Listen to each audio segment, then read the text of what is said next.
Greetings! Welcome back, everyone, to Into the Nexus. I don't know why I'm talking like this, but I feel like it. How you doing, Kyle? It was high energy. I liked it. I'm doing well, Garrett. You know, I fell to rank 2. What? I know, I did. You don't say. I do say, I do. And it's a lot like getting a new haircut, you know? You log in, and you're going to work, or you're going to school, and you're like, oh, here it comes. Oh, no, hi, everybody. Hi, yes, I know, thank you. Oh, yeah, yeah. It was... Oh, you mean the public persona.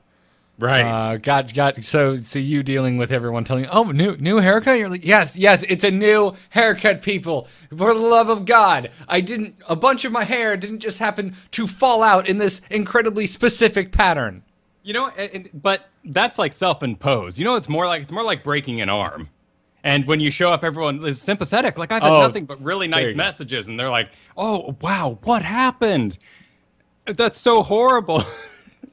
And all you can think in the back of your mind is, life. Yeah, it's a decent story, but I was dumb. I did some dumb stuff. You probably shouldn't have done it. Probably should have stopped. I can't do a backflip. I broke my collar. You know, something like that. That's kind of what it feels like. Gotcha. Okay, see, I've never really broken a bone. I broke my little toe, which is not a good story because it's really easy to do. And it's not even no one cares about the story after that because there's nothing they can do for a broken toe. They give you the ugliest medical shoe on the face of the earth, and they tell you to go along your merry way. So and just exposed sock everywhere you go. That's just dangerous. Yeah. Now I did have a life-threatening infection in my hip as a young child, so spent over a month on crutches. So I did kind of get that experience, but it was again different though. Long story. It's like, well, I almost died from a disease. Like your hip? Yeah. I had septic hip. There was a bacteria that was boring a hole through my bone and marrow, and had they not caught it in time, I would have lost my leg. If they hadn't caught it even later, I would have just straight up died. Apparently. Wow.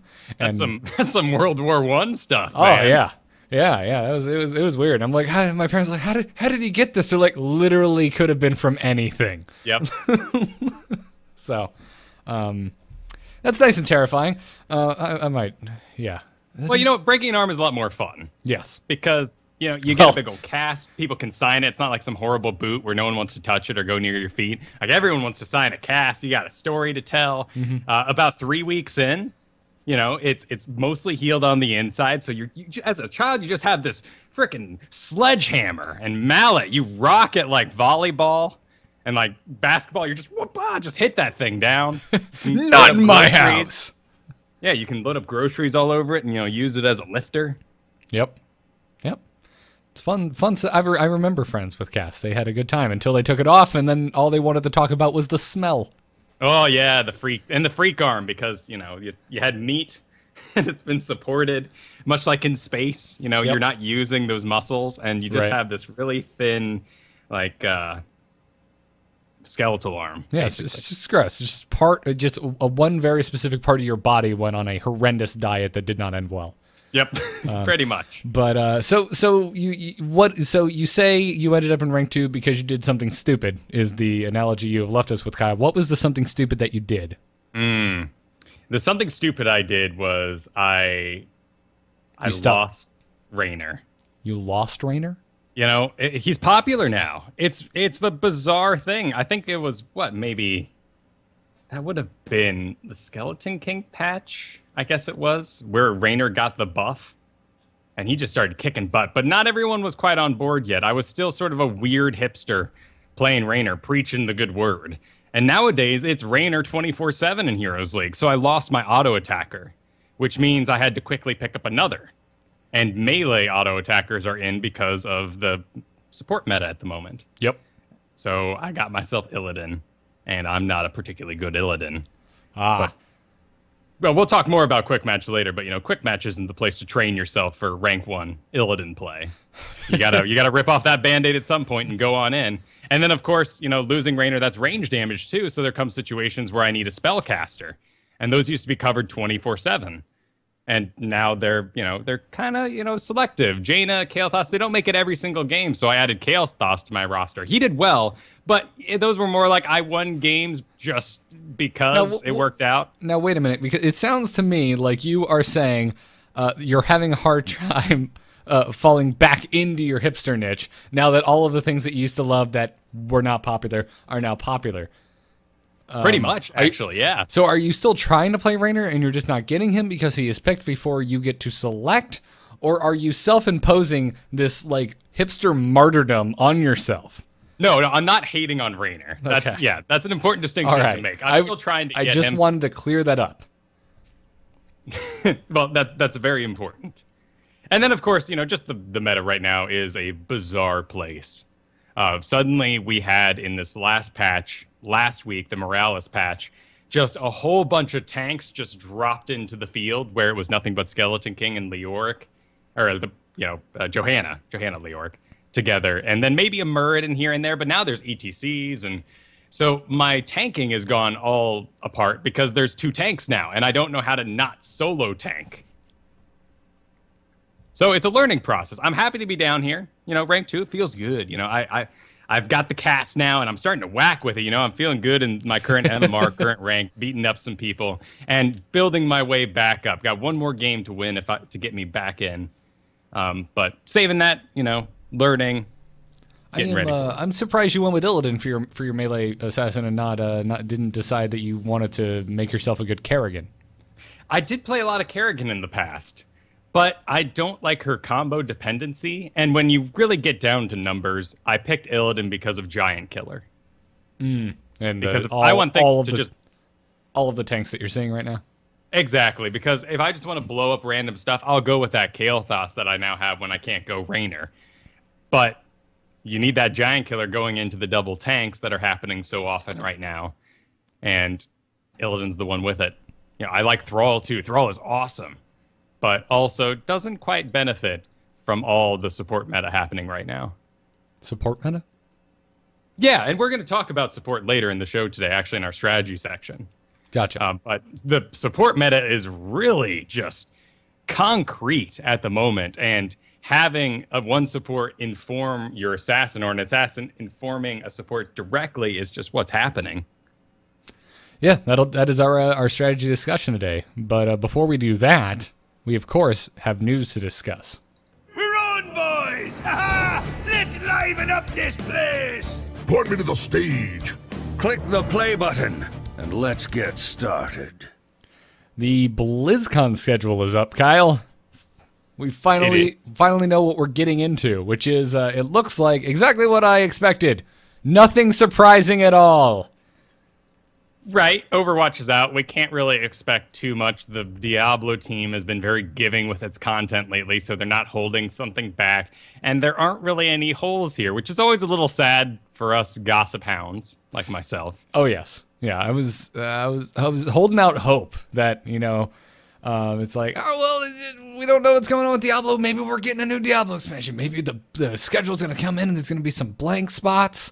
Like last year when all the Overwatch stuff was just not up and we're like, well, there's some suspicious holes in the schedule. Now this year, everything's filled in. There is one Diablo panel and it looks cool. Some new stuff coming in Reapers, but I want a new expansion or Diablo 4. We all do, man. I mean, it's nice that, much like World of Warcraft, if you have high tier sets, right now I'm sitting on full Jade for my Warlock or for my Witch Doctor. I don't really want an expansion because it's going to ruin my entire set and stats, which are so beautiful at the moment. But at the same time, you want that new content. Yeah, you want new content, man. I want to explore a new area in the Diablo world and new lore, new enemies to fight and kill. But, and of course, this is a hero show. We're going to get around to those topics. Oh, exactly. Yeah. Let's go ahead and fart off more about other things we're excited about. The future of StarCraft is a panel, and I'm excited for that one because in the Legacy of the Void beta right now, there are some very bad and weird graphic issues. And I'm hoping that that'll be the panel that's like, by the way, guys, the new game looks even better than you thought it was going to. Yeah, it's a beta. That kind of stuff gets polished last minute. But as far as heroes, we've got first off, if you go to the schedule, the heroes tournament is basically going on the entire time that BlizzCon is going. It starts up first thing in the morning, Friday, right after the opening ceremony. There's actually nothing competing with the opening ceremony this year. Last year, I want to say the Hearthstone tournament actually started up before anything else. It was the first thing happening at BlizzCon, which was kind of weird. But this year, everything starts afterwards. Well, actually, I'm sorry, I misspoke. The first up is the Warcraft tournament, and then after the Warcraft tournament, Heroes of the Storm starts, and it goes through the entire day. It actually runs the latest. It's slated to go until 10 o'clock at the end of the day on the first day on Friday. And then Saturday it kicks off first thing in the crack of dawn. Kyle, how do you feel about waking up, getting a breakfast burrito, and at 9:45 in the frickin' morning going to see some pro Heroes of the Storm? Well, lucky for me, I'm on the right coast finally, so I won't have all that jet lag. I'm just going down. It's gonna work in my favor, though, isn't it? No? Yeah, you're 3 hours early. Oh no! Actually, it's gonna work against me. I'll be up really late, thinking it's. Right? No. Never mind. No. It will work. Sorry. Which way does the world spin? It will totally work in my favor. Sorry, because 9 o'clock there is 12 o'clock here. So yeah, I'll have no issue getting up early whatsoever. Except I'll be horrendously tired from getting married. But sure. That aside, my internal clock will be like, yeah, 9 a.m. What are you guys talking about? It's like noon back home. But yeah. So it basically runs all the rest of the day up until 3 o'clock on Saturday. Then it ends for the Warcraft finals, which is funny. Warcraft is a huge break. Warcraft is on the same stage as the Heroes tournament. It's the first tournament on that stage on Friday, then Heroes, and then Heroes just picks up where it left off the next day until it's over, and then we get just the finals for the World of Warcraft Arena Championship. So I guess it's pretty compact. Yeah, exactly. It doesn't look like they're doing some of those other sort of fun but not so popular things like the live raids at the event. Right.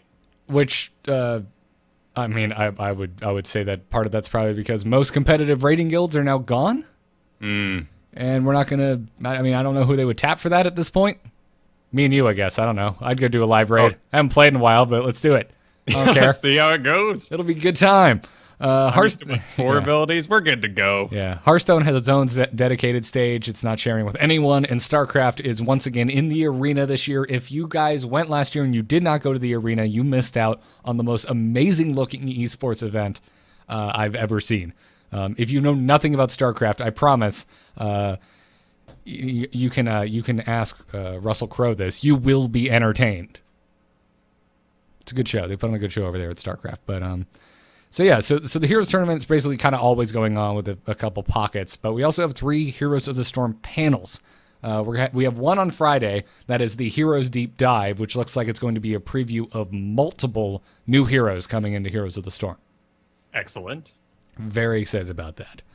The next day, Saturday, 11:30, fairly early in the morning, it's going to be the Heroes State of the Game panel, which looks like it's going to be kind of a big overall look at all of the upcoming features coming to Heroes, and I'm sure they're going to slot in some developer Q&A with the crowd in that one. And then at 4 o'clock, which I think this is just kind of mean, because at 4 o'clock the StarCraft finals are starting, and apparently some of the Team 1 team members are going to have to host the Heroes panel at the same time on the main stage, but it's the Battlegrounds panel for Heroes of the Storm, and the whole panel will just be about Battlegrounds. But that is nice that we don't have to compete our esports love between Heroes of the Storm and the StarCraft finals. That is true. That is, well, yeah. Everything kind of looks like it just gets out of the way for the StarCraft finals on the final day. But actually, I don't know how comfortable I am telling everyone this because I wasn't able to get a seat last year. But last year it did fill the capacity, the StarCraft finals, and because of fire code. So I'm not sure actually if you and I decide to, hang out for the end of the Heroes tournament and then walk over and catch the end of the Hearthstone tournament. I'm not sure we're going to get a seat for the StarCraft finals. No, the Heroes finals are going to be awesome. There's so much up in the air with Morales in the game and all the tanks that just came back in that those are just going to be so cool to catch. I can't wait for crazy medevac strats that we have no idea what we're talking about. Yeah. Yeah, absolutely. Chat room's asking if there's Overwatch events. Of course there's Overwatch events, not esports events, but there's a panel on the first day and there's a panel on the second day. Looks like the panel on the first day is all about the new stuff that will be coming to Overwatch. I'm sure we're going to get all of the majority of this new stuff previewed in the opening ceremony like we usually do. But yeah, there's a panel on Friday for that, and then Saturday there's a panel about the world of Overwatch, which is going to be, I'm sure, all about the lore and the stuff that I'm still sitting here kind of questionably wondering if anyone's going to care about. Well, no, but the lore is going to inform the maps. That's what's going to make that panel interesting because it takes place all over the world, and those locations are really cool. Right. But at the end of the day, it's a shooter, and you just want to know where the best places are to kill people. Fair enough. I'm a zero-sum person, Kyle. I don't need no fluff in my shooters. I'm glad life can be so simple for you. Life's not so simple for me, though, because I'm a huge voice acting fan. I grew up with these guys doing animes. Now they're in my video games. And that whole stage over there is going constantly for about 6 hours a day. And I'm going to have to dive over there, just like take a quick picture of my faves up on stage and then run away. I talked actually a decent amount about this on the recent episode of The Angry Nerd, my solo show. I got a bunch of emails about people's first time going to BlizzCon, what should they expect and what should they check out, and I said make time for the voice actor stage and make time for the artist stage, because they're kind of these hidden gems now. There's always a big name panel going on. Usually there's multiple panels going on competing with one another, and the esports tournaments go throughout the entire weekend. If you just wanted to watch esports, you could do that and never have any downtime whatsoever. So it's really easy to forget about and miss the voice acting panels and the artist panels. And I think they're some of the most fun things at BlizzCon, because the voice actors are amazing, and it's so cool to watch these talented artists kind of talk about their craft while also doing their craft. They literally are doing art on the stage while they talk to the crowd. I don't know. The first year I went, that's pretty much all I did. I was hanging out at the voice actors panel and the artist panel. But yeah, make time for that if you've never gone before, because it is really cool. There's a really awesome one that if you watch all the Heroes tournament, you can then head over and catch. It's at 5:30 on the second day, and it is So You Think You Can Be a Monster, which is going to be all D. Bradley Baker stuff. He's the guy who did like Momo and Appa and Legend of Korra, of Airbender, all that sort of thing. It just does nothing but all the Diablo monsters. Every squeal and thing in there that screams was not an actual animal. They're all made by this guy like clenching his nose and gurgling water. You're making me want to go back and watch Airbender, man. Have you not this year? It's a good time. You gotta make your pilgrimage. It's a great cartoon. Last year with the finale of Korra, we kind of overloaded on Avatar. We were like re-watching Last Airbender while Korra was in its finale, and we just kind of we're done for a bit. I want to give it some time before I revisit that universe. Unless the creators decide that they're done with their side projects and want to make yet another return to that world, which I would very much love to see. Anyways, sure. So I'm excited for BlizzCon. You and I will be. We don't know what time yet. We will be doing a live Into the Nexus from the Hilton at the AIE Guild Hall. Yes. Thanks to Alpha Geek Radio. So big thanks to them. As a matter of fact, I will have to talk to you after tonight's show about just when we might want to do that. Perfect. So this is terrible radio, but don't let me forget. All right, I won't. Coming from a man who's currently also planning his wedding, I'm forgetting a lot of things right now. So fair enough. You need eggs, Garrett. Yeah, I'm not even planning anymore. I'm just straight up just trying to make it happen. Yeah, and it's hoping it all comes together. A challenge. It's a challenge. Got my ring though. Got my ring came in the other day. Got Soulbound engraved inside it. Oh yeah, that's cool, man. It looks amazing.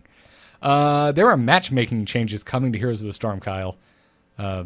This all came about because recently Blizzard posted an updated preseason leaderboard. And after that, Shrey's, who is the #1 spot on that leaderboard and has been now for 2 months, he made a post on the Heroes subreddit basically denouncing the current matchmaking system and going point by point about what is wrong with it and how it should be fixed. Now, it's quite a lengthy post. It's incredibly detailed, and I highly recommend that if you are interested, you go and read the entire thing. We have a link in the show notes at amove.tv/ITN. But Some of the highlights were he basically called for a removal of the 360-second matchmaking rule, which Shrey's refers to as the 360 YOLO. And I actually think it's a very apt name for this system. In the current game, if you are in queue for over 6 minutes, the game will match you with anyone of any rank, any experience, and in a quick match, it'll even match you with anyone with any role if you're in queue for over 6 minutes. I mean, so that's how you end up with these wacky quick match compositions of 4 supports and an Abathur, because why not? And with him, his particular set of circumstances at a Hotslogs MMR of 4,390, which is ridiculous, and then even higher, 500 points higher for his quick match, there is no one for them to pair him up against. They can't make a team of 10 people with that kind of MMR. So he always gets awesome. Yeah, he gets the YOLO 360. I really do have to kind of commend Shrey's too, because we see these types of posts very often across every single game that we cover. And most of the time, they come across incredibly snarky and entitled, and Shrey's actually is very self-aware and makes comment on this as he goes through his post, and I love it. And I feel like he did a really good job with this post. Well, and he's not trying to make the game easier for him, which is, what we see a lot happen in, guild arguments in World of Warcraft, or people trying to rank up in Hearthstone. They just don't have the time to put in, so they get grumpy at the system. He's saying, I love this game. Look at my numbers and how much I love this game. Can we have a better game? Right. And that's I think is the best way to bring upon change. I think if you're just kind of being really hyperbolic and loud, that your message can kind of get lost in the noise. Now, he also talked about that they need the double ban system implemented. This is the same system that we see in Heroes Esports, which I greatly agree with. I don't understand why we're having a pro Heroes League with a very specific drafting system that is not currently available in the game. Now, months ago when they said they're working on it and it's coming, that was fine. However, it is now months later. We are about to move on to the finals, and it is still not in the live game. I think it has gone on too long. Right. I'm very happy that the game has been filled out with heroes, and we have a very wide selection of choices at the moment for all the different roles. That's awesome. But we do need to fix that main thing, matchmaking, because it's what you can do in the game to play the game. So the ban system, yes, mainly because we have maps that just cater to certain heroes. I mean, Sylvanas, Haunted Mines. For me, it's Zagara, Spider Queen. If you can just X those, the whole game would feel a lot more creative. Yeah. He also talked about he wants the draft mode for parties of any size, which might sound a little weird. We've spent a lot of time on this show talking about how great the change to only allow parties of 2 or less queue for Hero League has been for the game, and it has been, and even in this post, Shrey's mentions that. But that just because you want to get into quick match and you want to play with 3 or 4 of your friends doesn't mean that you shouldn't have access to the draft system. And I agree with him there. I would like a non-ranked draft system, because it's a really good learning tool, and I would like up-and-coming players to have access to this before they get into Hero League. Sure, the old excuse about the bans that it would increase game time and all those sorts of things. We just want to have good games. We're willing to sacrifice an extra minute, 20 seconds, however long that may take. Yeah. When it comes to, though, drafting in a party, particularly we want people coming from quick match to have experience drafting, because building a proper comp is just so darn important. And I do agree, though, with what Dustin Browder responds to this with. The game just isn't large enough. If we start dividing up the pool of players too much, we're going to have all these MMR matchmaking issues anyway. That's true, but I mean, I think you could argue and be like, if this makes the game better, and if you are making the game better, that you will bring in more players. Right, exactly. And what I'd love to see them do is just do a weekend. Like, hey guys, everything is draft. That'd be interesting. Yeah, that's the thing. Like a week, I would like to see something like that, a weekend event. Hell, let people use the free-to-play rotation in the draft if it's for quick match. Yeah, and we, joke about artifacts, but how wonderful is that we had that experience and we can go forward now saying, no, that was dumb.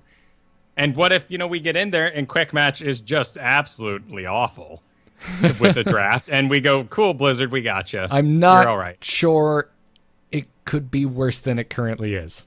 Yeah. And I know I just said I don't like hyperbolic statements, and that sounds kind of hyperbolic, but it's not great. It really isn't. Like, there's nowhere to go but up from here for Quick Match. Anyways, Well, Quick Match is suffering for its own reasons right now because of Morales, really. When you suddenly insert a hero that everyone wants to play, well, then you've got someone who normally only wants to play support in Quick Match, so now you have 2 supports. All right, that leaves you 3 spots to get yourself a decent comm. No, usually that doesn't work out. It's not happening. It's not happening. Because you and I don't like the PTR because it gets crazy. Because it was like when we were on the PTR playing with Morales, it was nothing but Morales, another support, and the team. And now that's just moved into our live game. Right. It's the exact. And the last couple weeks we were talking about how we'll probably stay away from Hero League for a little while until Morales kind of evens herself out. But Quick Match is also kind of insane when a new hero comes out. So it's kind of, I don't know. There's really no safe haven at the moment. Right. And it'll calm down. Right. We're going to have Artanis come out, and he's a warrior. Warriors bring a lot to a comp, but it's not going to throw everything up in the air like Morales did. Yeah. Plus, we're not rebuffing a ton of warriors that people have no experience with, which is, one of the big... I mean, I like to lay everything on myself, but, you're all standing in that bush going, come on, Stitches, and he shoots out the hook for the 10th time and doesn't grab anything, or pulls the warrior right into your team. That's just inexperience. Yep. No, yeah, this last patch was particularly just upsetting, and I don't mean like I'm upset. I mean, it upset the status quo in Heroes quite a bit. Things changed overnight. Anyways, a final Shrey's post that I wanted to, or the point that he made that I wanted to make sure the highlight was he also mentioned that AFK players need to be kicked from draft, not assigned a random hero, and they need to be penalized for it, just like you do if you leave during the draft phase. And I completely agree with him here. You're just punishing the other 4 players even more by letting this person stay and play a hero they may have almost no experience with. Yeah, I've had an Abathur and a Rexar this week, and both gave it their all. The Rexar actually just became frustrated and quit at one point and just left. Didn't say anything, just went AFK middle of the lane, actually. Because it's frustrating. I can imagine, you bought him, you thought he might be fun. Yeah, you didn't really feel him, so you haven't played him in 2 weeks. Right. And you randomly get in for Heroes League. And that's not the only time being randomly assigned a hero is a bad thing. Like, you can be assigned a hero randomly that you have a lot of experience with, but it's just terrible for the composition, or the composition that you're facing, or a combination of the two. And the morale, sitting in the chat room, watching that number go on. Oh, it's a question mark sits there, no chat going on. You're like, come on, man. You got this. Yep. Yeah, it's a terrible way to start a game, and those games shouldn't start. They just shouldn't freaking start. I agree, and Blizzard agrees with quite a few of his points. Yeah, actually, Trixler replied directly to Shrey on the official forums. Shrey's post got reposted on the official Heroes forums, and Trixler responded saying, quote, "There are a couple of changes we're implementing in a future patch to make steps toward our ongoing goal of improving matchmaking in Heroes. And those are that a couple of bug fixes to help make the matchmaker identify players that are closer in skill, hopefully resulting in more even matches. They're also increasing the maximum wait time in queue to 10 minutes. I still feel like I disagree with this. Oh, because you're willing to wait as long as it takes? Right. I feel like this is going to have a side effect, which is I wait even longer and am still greeted with a bad game. Well, for what it's worth, YOLO 600 doesn't roll off the tongue as well. YOLO 360. 600, we're going up to 10 minutes. Sorry, my bad. YOLO 600. It's still easy to say. It's for what it's worth. Not a whole lot, Kyle. A step in the right direction, though. Right, absolutely. No, but I'm just kind of just let it go on indefinitely. I'm not sure. Maybe because you and I came from Dota, and we were more than happy just waiting forever for a game to come up. Yeah. Heck, there were instances when Hearthstone first came out where we were waiting on our Dota queue and we just played a game of Hearthstone while we waited. I don't know. I would rather do that and have a game that I feel is worth playing than get in and have an uneven matchup. Exactly. So, them Flames really wants it to be 420 seconds, so we can call it Yellow 420. Nice, dude. Someone needed to say it. It's out in the universe. Cool. Glad you jumped on that one. Yeah. Trixler also said that there was going to be system improvements, didn't really specify what kind. He also went on to talk about that there are more alterations currently in development, but did not specifically say what they were, just that those are going to focus on improving matches at high skill levels, improve the new user experience, and adjustments to make sure players in matches are close in experience, not just MMR. Perfect. That's the one we need. Yeah, that last one means the world, I feel, to everyone who is seeing the same problems that Shrey is seeing. Right, because you can have the skills, the micro needed to be a good Heroes player, but particularly when it comes into drafting, there is just worlds of knowledge that you have to build up over time that you can't read in guides and just dive in with League or Dota skills. Absolutely. So, anyways, we have links to all of these things in the show notes. Go check them out if you haven't seen the post in the forums. If you haven't seen Shrey's post in the Heroes subreddit, go read them in full. There's some really interesting stuff in there. Now, let's move on to the hot fix that came up yesterday, actually. Blizzard CM Ravenix announced in the official forums yesterday that they implemented a new hot fix, fixing issues that came about due to the recent Lieutenant Morales patch. And as usual, there's some really granular stuff in here that's not all that interesting. However, what is interesting is the scaling test map, Kyle. There were a bunch of heroes that did not scale and thus were terrible on the scaling test map, and then they were also just taken out of it. You couldn't play them. But they have been fixed, and now you can play as Sergeant Hammer, the Lost Vikings, Rexar, Diablo, Nova, Lili, and Kael'thas. They are all now available for testing on the scaling test map. Sweet. Yeah. It's not an odd place, right? No one's really playing it anymore. No. We gave it a go. No one really feeling it, and we left. I'm not. I'm not. I don't know how I feel about it. I don't think I like it, and it's weird.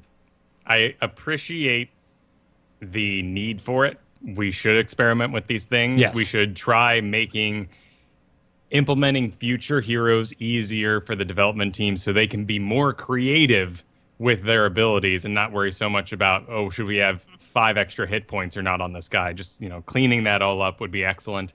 But we're so used to the personality and characters that we have that for, Rhaegar to lose all his HP just feels bad.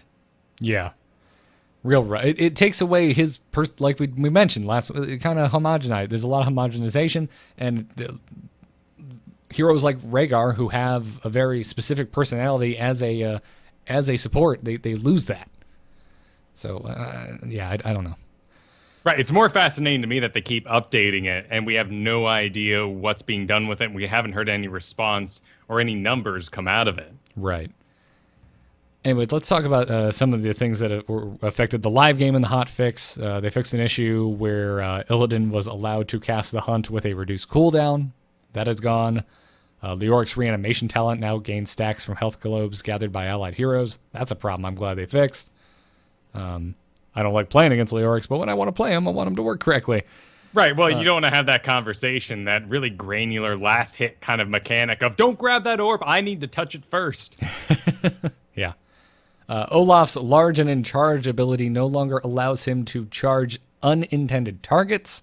One of these unintended targets was the turn-in on Spider Queen. You could actually destroy it. Really? Yes, it was a bizarre bug. That's crazy.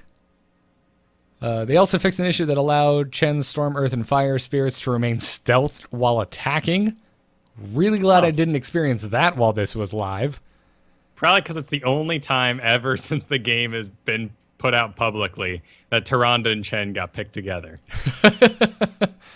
Best friends forever. When playing the Lost Vikings, exiting Lieutenant Morales' medevac will no longer cause your camera centering to become stuck. And they also fixed a rare issue where Abathur's Monstrosity lost its AI entirely in high latency situations. Huh. Hey, Kyle, you know what's more frustrating than high latency?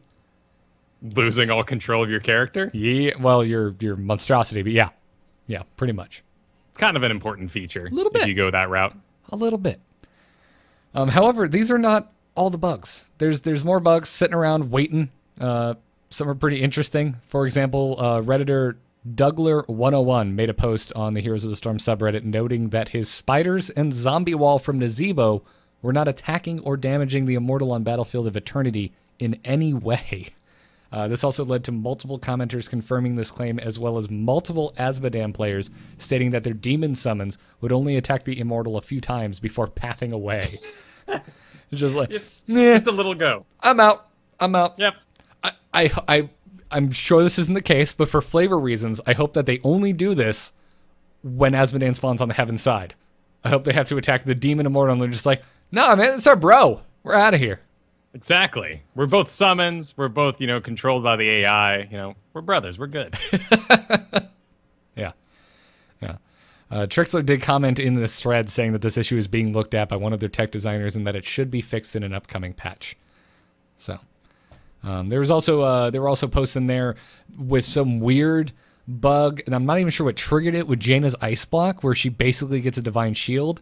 It was a clip from a pro game, and Jaina was hooked by a Stitches, ice blocked the second that the hook animation ended, and the ice appeared where she landed, but then she kind of glitched out of it and had like the divine shield spell effect over her and got to just run away scot-free.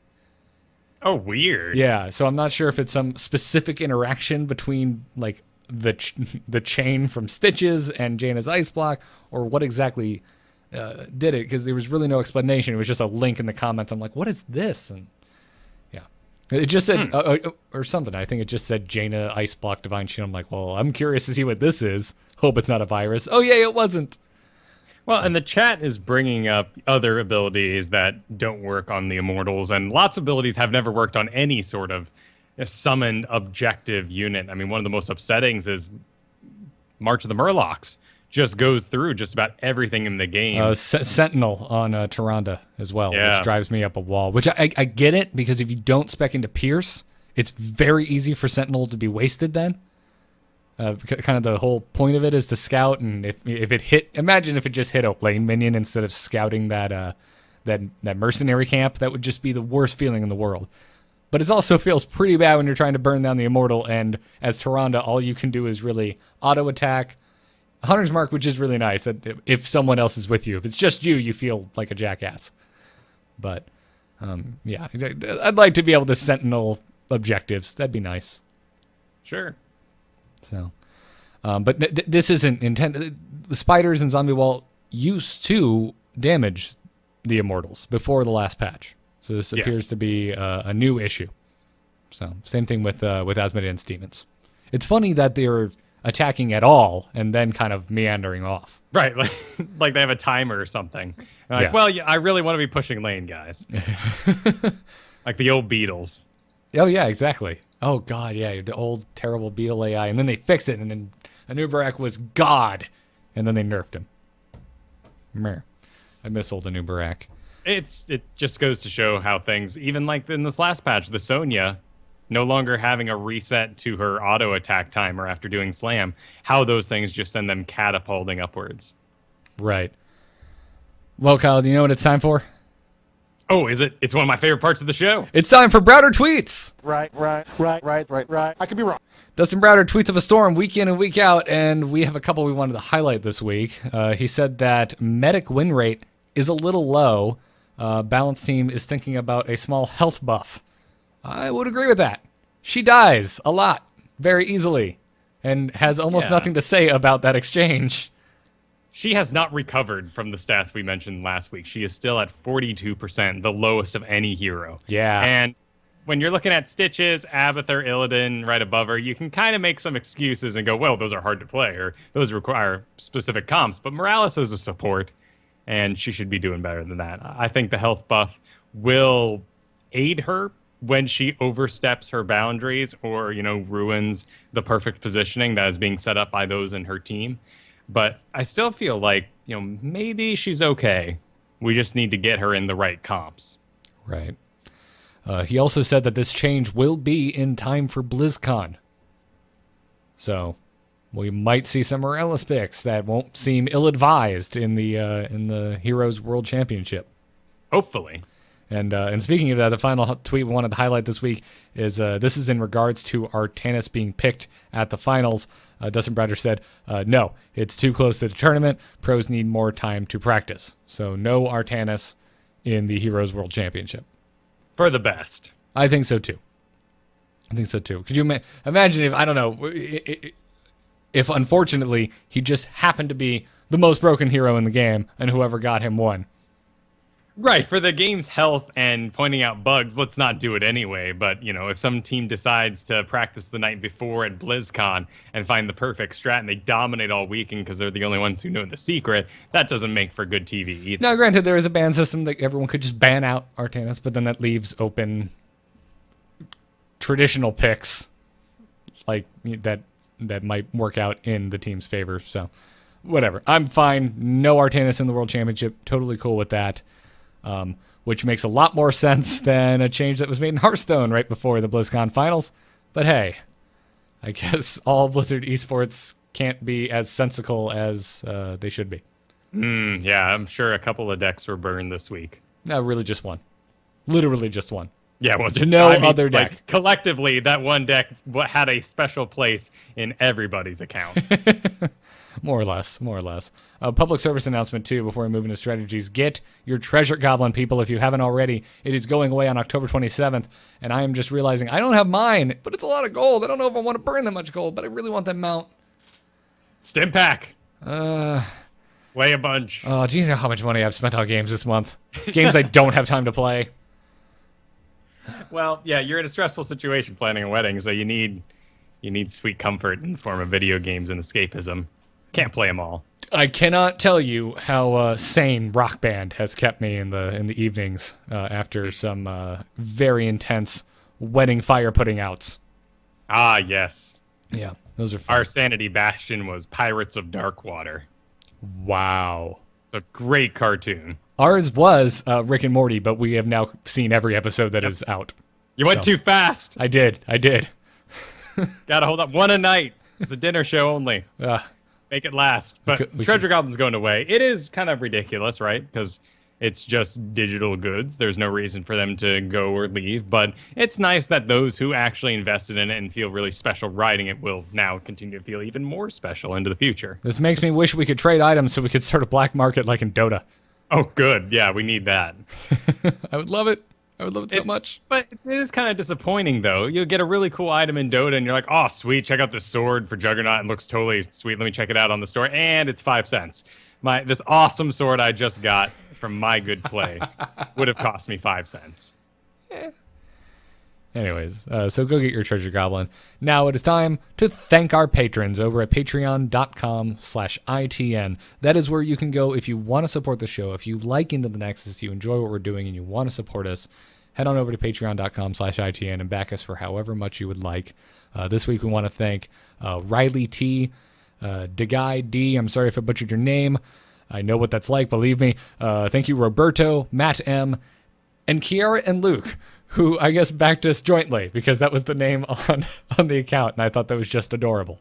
Aw. So, thank you, joint Archon known as Kiara and Luke. Anyways. Does kind of sound like a Protoss name if you say it fast enough.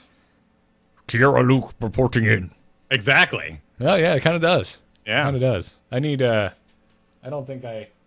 not sure I have an effect that works for that. Let's try, flange. How does this work? Check. No, it's just kind of echoey. Doesn't really do it. Gotta get a little bit of techno noise in there. Yeah. Just a tiny bit. All right, going back to my halls so that I can do my ridiculous announcer voice. I like having that on tap, just in case. Now, Kyle. Yeah. Never know. You never do know. Now it's time for some strategy talk. Choose a talent. Choose a talent. Talent? Ah, that seems generous. And this is your brain on fell magic. Don't do it, kids. Just stay away from it. Today we want to talk about which support and when. This was due to an email from listener Thomas, a.k.a. Gummy Tarzan, which is just an absurd name. Gummy Tarzan writes, "Hi, Kyle and Garrett. Greetings from Denmark, and thanks for a great podcast. I have recently hit level 30, and I'm doing placement matches in Hero League.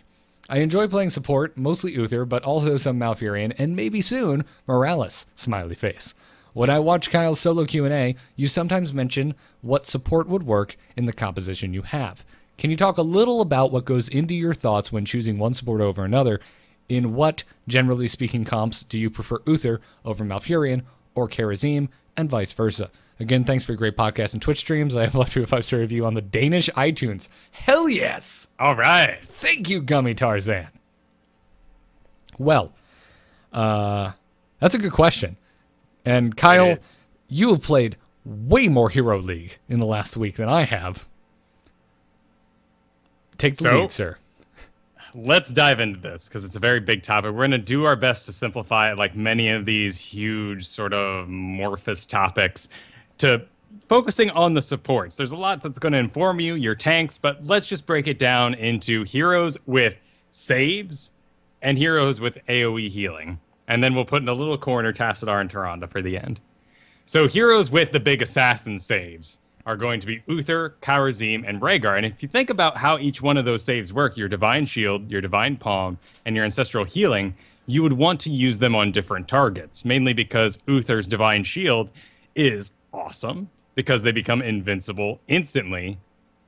And you'll want to use that on a target that is going to heal himself during that time. So Uther's great with Kerrigans, Illidan's, Thralls, Butchers, because you cast it when he's actually at 50% health. They run in, they get stunned, some stuff happens to him, whatever, you cancel it out with the Divine Shield, and they have the healing or shield building capabilities to, while the Divine Shield is protecting them, rebuild their health up to full and just go ham. And when you hit them with that at 50%, you're more likely to make enemies miss or whiff their attacks that probably would have been reserved if you hit Uther's Divine Shield at like 25%. Because I know if like a Kerrigan jumps me and suddenly she's at 10%, I'm going to expect the Divine Shield. I won't use the stun on her. I won't fire some big skill shot at her. And I'll just kind of do this little dance while I wait for the Divine Shield to finish. Yeah. And another nice side effect of that, too, is that if you use your Divine Shield on an assassin, like you just mentioned, Kyle, where they have a self-healing or self-shield generating ability, is that if the team, if your opponents kind of react to the Divine Shield and they start burning down a secondary target, whoever you just Divine Shielded, you're pretty safe to ignore. You don't have to then heal them on top of the Divine Shield. You gave them the Divine Shield. If they were one of the assassins that Kyle just mentioned, they can handle themselves. You can now go and save whoever's now getting burnt down with your normal heals. Exactly. Rhaegar is very much in the same boat. You know, you want to cast it when they're at 50% because it has a little bit of delay before Ancestral Heal explodes upon them. You want a bit more of a girthy team in that way. So something like an Illidan or a Kerrigan would be more dangerous. A Butcher might be the preferred target there, or using this on your big old tank in the front is going to be more powerful. Right. And all along in the background, you have Chain Heal, which is keeping everybody up. Ancestral Healing comes in as this one target, just whoever's going to live. Uther, you're drafting him because you know exactly from the comp which hero you're going to cast Divine Shield on. Rhaegar is better if you're not really sure who's going to get the Ancestral Healing. But you know, someone's probably going to be about to die at some point, and your group is tanky enough that the little bit of delay isn't going to hurt you. Let's get to the really confusing one for me, though, which is Kharazim, the monk.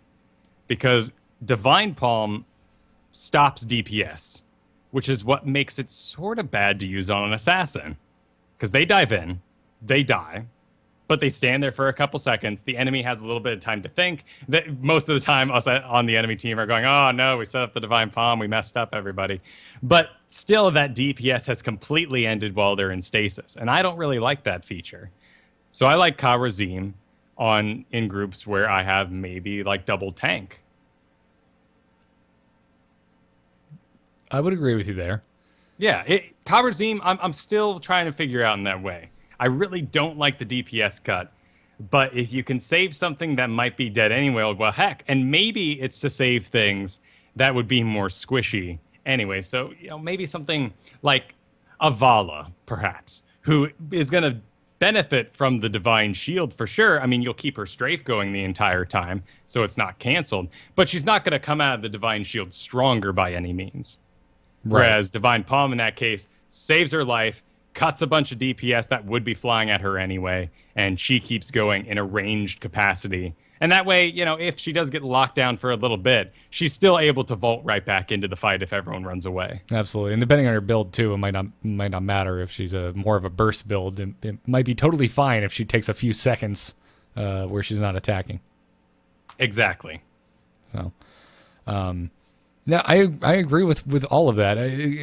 We've also talked at length about Kharazim just in general, that we mentioned Divine Shield and Ancestral Healing being something you kind of want to throw at them when they're at half health, whereas Divine Palm you kind of want to throw at the last possible second so that it hopefully actually gets triggered. But which just raises the skill cap on it. I'm not a particularly good Divine Palmer. It's terrifying. It's absolutely terrifying. I started getting good at it, but I'm still not. I like Kharazim. I like him the more and more I play him, but I'm still not at a point where I'm like, yeah, let's take him in the Hero League. I'm not ready. No, I'd rather do Rhaegar or Uther, and I'd still just rather do Uther. Exactly, and Uther brings an extremely powerful ability outside of his Divine Shield, which is the stun. It's extremely easy to hit. You get in close range, and you click exactly who you want to stun. And contributing that stun could also be what you want to bring to your comp. Because sometimes you might find that you just have a really solid-looking group. You're not sure which healer to bring. So instead, you let other things inform you outside of that ultimate assassin-saving heal. An easy stun on Uther. Kharazim is all about last hit, really, when you get down to it. Able to dash in. If you've got, you know, a Jaina, a Kael'thas, everything else looks really solid, but you don't have any auto attack to clean up, Kharazim can dash forward and get that last little blow.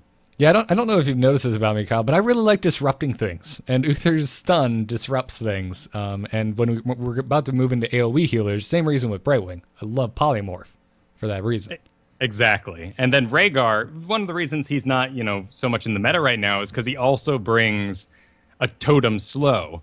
But we have a lot of really powerful slows with Jaina and Leoric in the meta right now, that Rhaegar's contribution isn't very strong. In the future, it could come around again. Yeah. Not to mention it's riskier because you have to get pretty much next to whoever you're placing the stun near. And that's the final bit you need to think about with these three heroes, is you're contributing a melee hero. If that environment is already clogged, you're going to make things even worse. Maybe Kharazim, because you can dash to the enemy you want to be punching to heal everybody, and dash to the back line to free up area. But, you know, if you've got Butcher and, like, let's say for some reason you got double tank, that's three dudes running around that front. There are going to be choke points that Kharazim, Rhaegar, or Uther are just going to block up. Absolutely. So cool. Let's talk about the AoE healers, because exactly one of these are my favorites. So we got our AoE healers. These are Brightwing, Malfurion, and Lily. And for these guys, you already have a really solid comp. You can't really identify one person you're going to want to be saving the entire time. You're more just thinking, I want to pump out as much heals as possible to everybody that I can, and we're going to have lots of team fights based around me. And in that case, all these three heroes are kind of the same. What you more focus on are the other things they're bringing to the map. Yeah, it's interesting. A lot of the heroes that you were just talking about supporting with the last three support, these three, or at least with Brightwing, you're kind of countering in this scenario. Yeah, that's a good way to think of it. Because of Polymorph, you're thinking, I want teleport because the map is really large. Mm-hmm. I can also take advantage of maps we can think that are small, like Haunted Mines, but I can port out and then teleport immediately back to my friends but with full mana. But if you're also staring down, say, the barrel of an Illidan or a Kerrigan or a Butcher, Polymorph's just insane. It's amazing because they're not making attacks while they're polymorphed, so they're not building up their self-building, their self-healing or their self-shielding abilities. Exactly, and Polymorph isn't affected by any Relentless talents that cut 50% off, or I think even Cleanse. I'm going to look that up in the background now, but Polymorph is an extremely powerful and special ability. Yeah, it's insane. Absolutely insane. I love it. But so of the three, Brightwing, Malfurion, Lily, we've talked at length, and actually in probably the couple of the most recent episodes how Lily's not necessarily one of the strongest healers, and that's because cups can be interrupted. Well, let's not let that conversation slide by too fast. Lily is the top win rate healer in the entire game right now. In fact, for the past week, she's been the #1 hero entirely on Hot Slogs. Right. Still don't want her on my team. Yeah, that's because, we're expecting a certain league of play. We want those abilities to be controlled. We want to know, we want our healers to make the choice, right? If I'm the assassin and I'm at 25% health, but Diablo is running away past the Lily and not going to contribute anything anymore at 10% health, that heal should go to me as the assassin. Right. The way players are getting around this right now is doing serpent builds, because you can control who you cast your serpent on, and dumping all those points into it not only makes an excellent dive comp work, because you're going, here's your heal, it's overtime, it does damage, go do what you want, I'm done with you. Yeah. It's a really, really strong build. The main thing you want to be thinking about contributing with Lily is blind, because she's the only support with it. It's incredible. You're going to make auto attackers miss their attacks. It's a lot of fantastic damage mitigation. By the way, just to follow up, Cleanse does cleanse polymorph. Cleanses. Cool. Cleanses all the time. Good. Cleanse does not. Cleanse is really freaking good. FYI. It is. I love it on Uther, particularly because I can give sort of a half divine shield and save it for a little bit. There's usually someone who's not that assassin getting themselves into trouble. That is true. And then our final one, Malfurion. Of course, he's going to look great in a team that has some mana issues. If you have Asmodan, specialists like that, giving mana to those dudes, keeping them out on the fields, is going to help your team out a lot. And you also have an extremely mana-efficient heal over time, which is going to work great in double tank comps, where you'll want to be spreading out, all these heals all over the place, but they don't really need any help keeping themselves alive. Right. In that way. All three of these, all of the AoE healers are pretty bad with glass cannon melee attackers that your Kerrigans, your Illidan's, your Butchers. They're just not going to keep them. They don't have the throughput. They don't have the burst healing to keep one of these assassins alive during a team fight. Exactly. And if we're talking about Brightwing, she doesn't even have any burst healing until level 10. Right. Now, I feel like Brightwing is the exception. If you trust your assassins to make it to 10, you can actually make some headway with Brightwing, because Pixie Dust actually can save lives. But the problem is that in this scenario, as the support, if you're playing Brightwing, Malfurion, or Lily, you're depending on your assassins to know when it is time for them to back up, because there's only so much you can do to keep them alive. Whereas with someone like Uther, you can just say, not today, not on my watch, and throw a Divine Shield on them. Exactly. So that's going to be the simplest way to break down for yourself. Step 1, what kind of heal ultimate do I want to bring to the group? Do we have a tanky enough group that I can heal everybody, Brightwing, Malfurion, and Lily? Or do I need to help one particular just awesome dude on my team, that main assassin, with a Rhaegar, Kharazim, and Uther? Then think about your comp. Do you have too many melee? Will that clog the existing comp if you get in some tight spots? And then finally think about what you're bringing to the team outside of that: roots, blinds, polymorph, and that sort of thing. Sometimes those orders can all be switched around, but depending on your league, just focus on what you're healing first. Agreed. So what say you of Tassadar and Tyrande? Now, Tyrande, way better at healing than she ever has been. Right. Tyranda's looking real good right now. Yeah. Still, I'm not sure. Has things changed in the last week? I'm still not sure where Tyrande kind of fits in and as a support. I don't think she's still quite solo support material. Right, but the main reason you're going to lose a game is because you don't have enough damage. That's what's going to happen 90% of the time. Is you have an okay comp, but you failed because you can't actually deliver those healing blows, and the enemy just keeps coming. So in those perfect kind of comps, you got double tank. Let's say you got like a Kael'thas and a Raynor. Okay, so we got some decent damage, but we need that little bit of extra because of the double tank. The double tank together is going to make an excellent zone. We're not ever really going to be in any serious trouble. I could take Tyrande into that, and that's really going to empower my group. I like that. Okay. And in quick match situations, you need to think like that too. You get in as Lily, you've got another support. You should communicate together, but at the same time, it would be preferable of you to go a more high damage build. Okay. And then Tassadar, what we've always been saying. I think just no. No. For the most part, for solo support. Don't. I've seen it work. It happened to me, in Heroes League. It was good. We kicked butt. But it kind of just felt like a matchmaking fail, and it was Blackheart's Bay, and anything goes there. Right. And Morales is still up in the air. We mentioned already on the show she's still at the bottom of the win rate on Hot Slogs. She debuted there. She made her debut at the bottom of the Billboard charts. Lieutenant Morales with her hit single, "How Do I Keep Myself Alive?" Right. She's that one at the bottom showing in Theater 21 that you have no idea what it was and never saw an advertisement for. And it's like Alone in the Bench in the Woods. And you're like, is that a horror movie? Is it a romantic comedy? Nobody knows. Is it an art piece? What's going on? I'm not sure what's going on here. Yeah. The problem with Morales is that she needs that zone created by the double tank or, a very strong specialist to stay safe in the back lines. But her heal is too expensive to be healing things like a Diablo or these really high health targets. And if you have two of them, you're just out of mana. Yeah. So we still don't know where to plug her in. We think she needs another support, but at the same time, she's really dedicated. All her talents are going into either saving herself or healing her group. Yeah, you can do some sort of bizarre, push build with the grenade, but displacing heroes is rarely a problem. Yeah, exactly. So, hopefully we helped you there, Gummy Tarzan.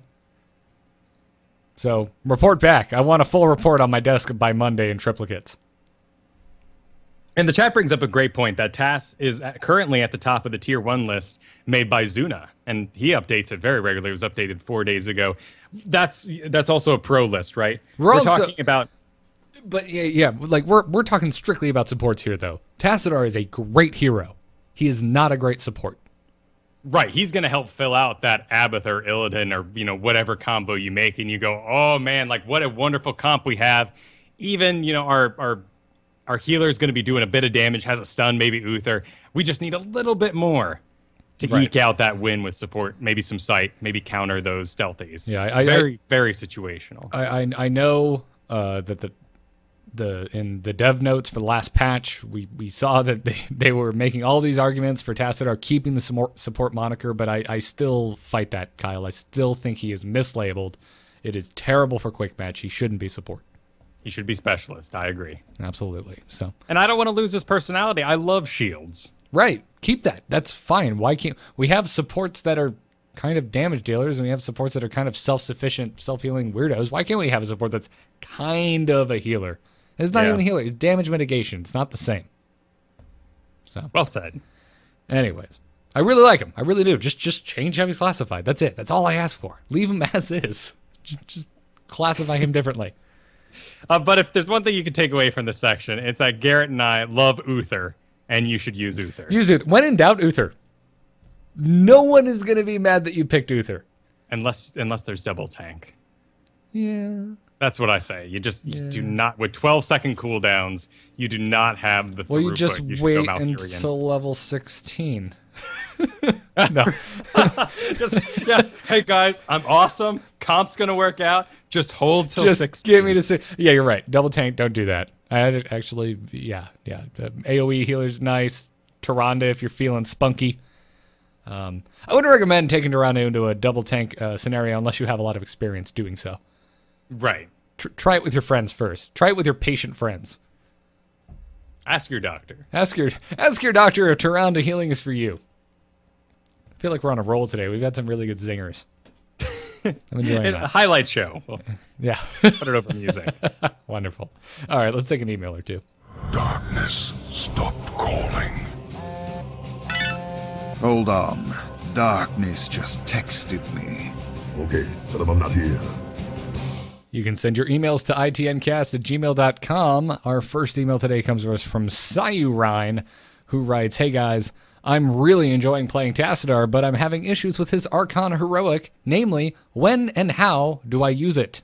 Or should I use it? It seems like the primary purpose of it is to pump out a little bit more damage, which would imply activation early in the fight, but the attack range seems to leave me too far forward and in great danger of being picked off. The added shields are nice, but don't seem to be enough to keep me alive if I'm being targeted, so it doesn't seem to work out well to help the team disengage. What am I doing wrong? I'm almost, it's almost enough to make me want to pick Force Wall instead." To which first I would say, well, hey, don't write off Force Wall. It can be a beautiful thing if you're good at it. That's true. But you do need to look at the comp and make sure there's not things that can just jump over it. Oh, abso-freaking-lutely. Oh my goodness. The Skeleton Kings with their entombs out there. Now, guys, read the enemy comp. Now, I am not a Tassadar player. I have very little experience with him.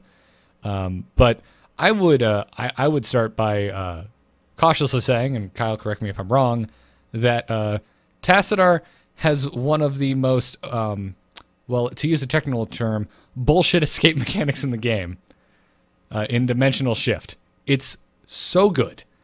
So it's totally okay to get a little wild with your Tassadar because you can get out of just about anything. Exactly. I'm glad you steered it this way because that is exactly what I was going to go into.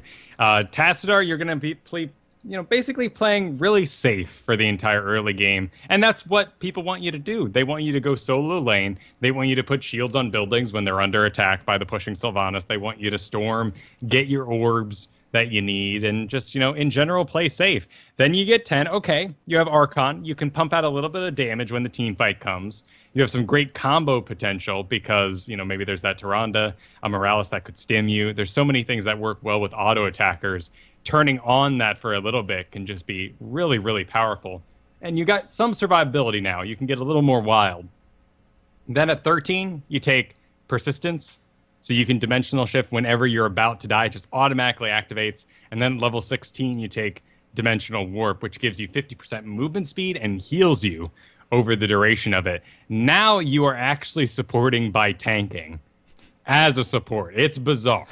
But you are basically going to be in the front line. You're going to be right there with the tank. You need to keep up with that Illidan, perhaps, who keeps jumping too far forward, and you need to be in range of him. So you're up in the front line with the tank, with the melees. You're giving shields where you can. If things go sour, great, awesome, because that's damage that was dealt to you. You now go invincible, get out of the bad position you were in, and heal that up. That's damage that never, ever tanked or got hit on anyone else. And you have effectively negated that damage. Even better if you dodge stuns and skill shots. Yeah, can I also say just kind of how awesome it is, how well I feel that they nailed kind of the flavor of being an Archon in StarCraft? Because, Kyle, imagine, it's Protoss versus Zerg. You got some Archons, what are you going to do? They're going to be at the front line. They're going to be just taking names, man, and kicking trash. And that's kind of how Tassadar feels when you pop Archon, or kind of how you should play him. You should be in the stuff. You should be taking hits. And if stuff just goes south real fast, dimensional shift out of there. Exactly. The movement speed really helps get you out of those sticky situations. And because you can do it when you're at low health, let's say you use it physically, pressing the button to dodge an ability, then just hang out until it goes off again, because it's going to go off. You're going to be fine, and you'll get yourself out of there. Yeah, and trust your healers. You go completely invisible for the enemy, but your supports on your team can still see you and can still heal you. Right, exactly. That does leave open what to take at level 20. The problem with the strategy we just talked about is that Twilight Archon is going to increase the attack damage and your shielding, but it's going to increase the range of your attacks, which could mean all those skills you worked out over the course of the game suddenly go away because you're attacking from too far back. I would take, even when you go Archon, Storm Shield. It saves lives. Yep. It's so good. Rewind, not bad either. No, a great skill. Kind of weird on Tassadar. I mean, sure, you can dimensional shift and get some double shields out. That sounds really powerful. Right. But it doesn't have quite just the overwhelming ability to stun, like something like Rewind on Anubarak or Muradin. That feels great. And more often than not, you probably won't have the mana to actually cast Rewind as Tassadar. Yeah.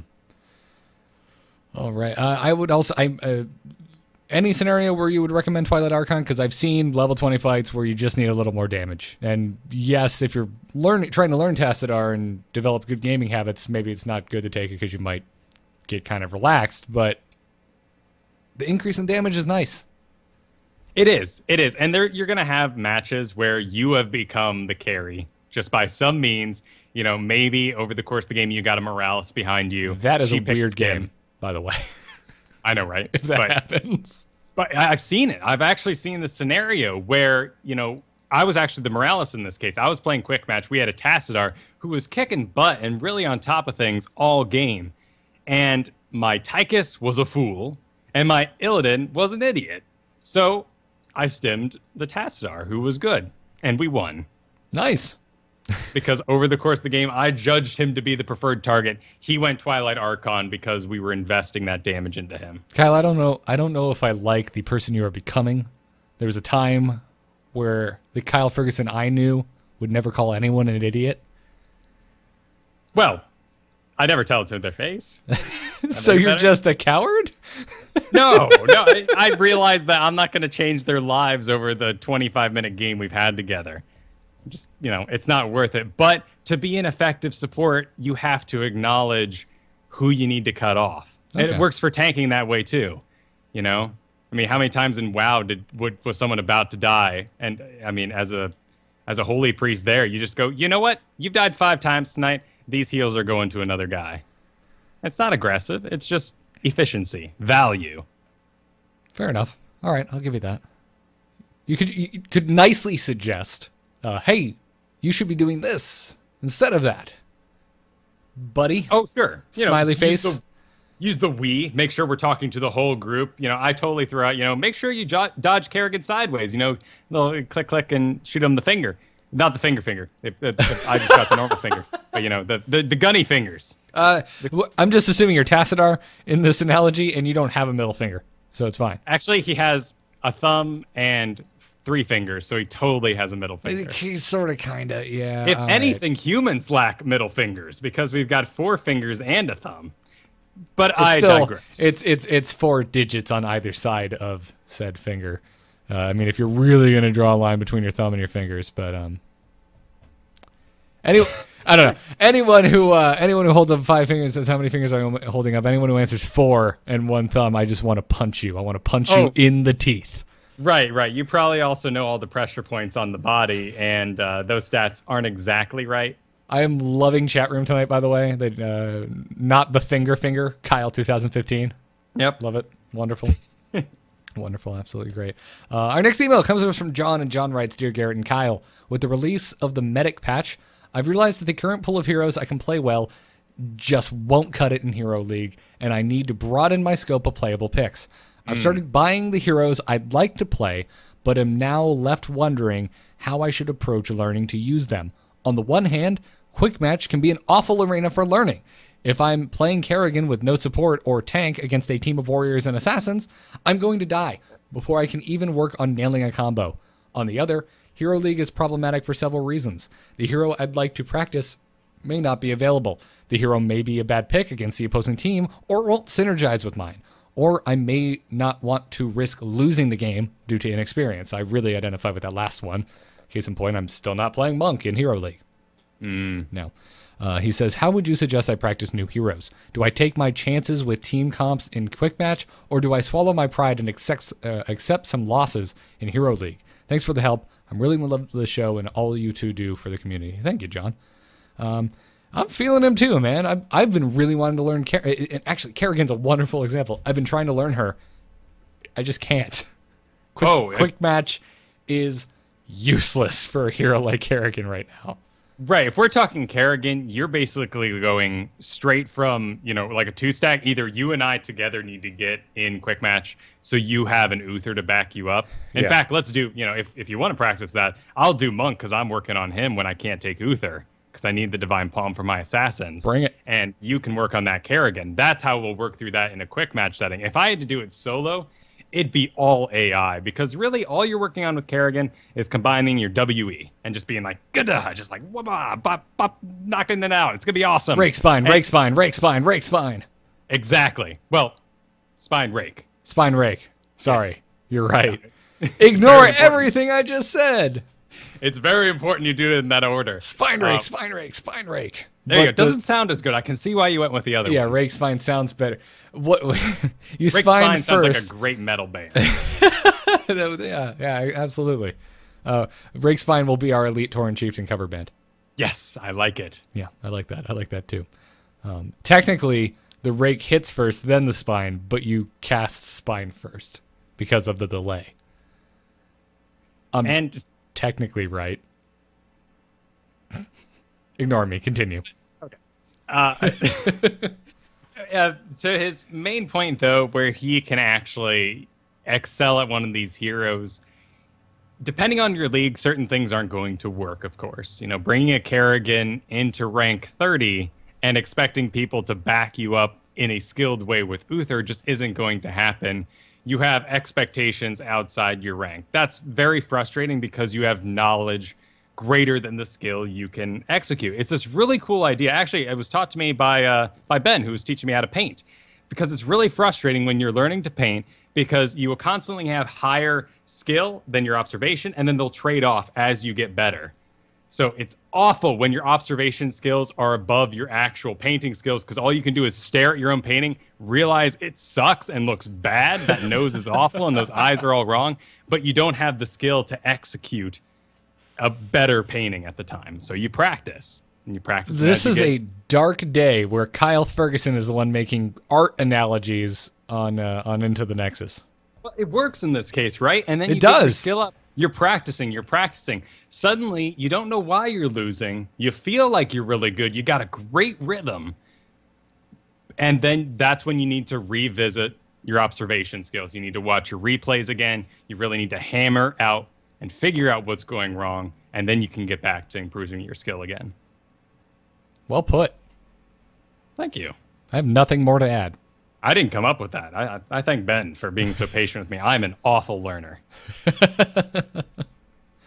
Well, and then one day, you guys will meet in a metal corridor, and you will say, when I left you, I was but a learner. Now I am the master. And then you'll kill him. And then I'll be really sad because one of my best friends just killed one of my other best friends. Right, but it'll totally help you no-scope the Death Star, so it'll work out. I'm not sure I want it to work out that way. I don't know. Yeah, I guess. But Luke could have had Obi-Wan live. Then he gets a ship for 2, and they actually just fly around best buds forever instead of having him randomly spook him in the middle of the swamps of Dagobah. That would basically turn into like a Star Wars version of Back to the Future, where this really crazy old dude is hanging out with this young guy for no reason whatsoever. Luke, it's your sister. Something's got to be done about your sister. Wait, the girl I just kissed? Oh, I didn't need to know that, Luke. I should have told you sooner. Darn it. May the Force be with you. Oh, that was terrible. All right, that's the end of the show. When we get to that point, it's time to end it. We're done. It's done.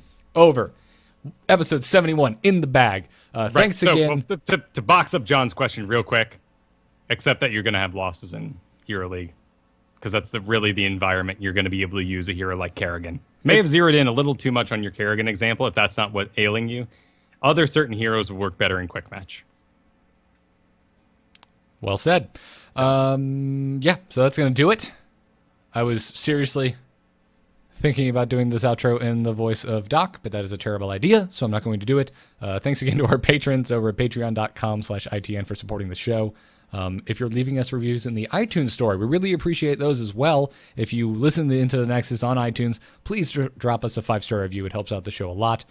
Thanks this week to Cyrenex, Mischief Maker. I sounded it out and I figured it out. It's spelled very oddly. And also thank you to Sammy Biz. Thank you guys for your 5-star reviews. Into the Nexus is produced by amove.tv and our Patreon producer Declan H. You can see more about this and all of our other podcasts on amove.tv.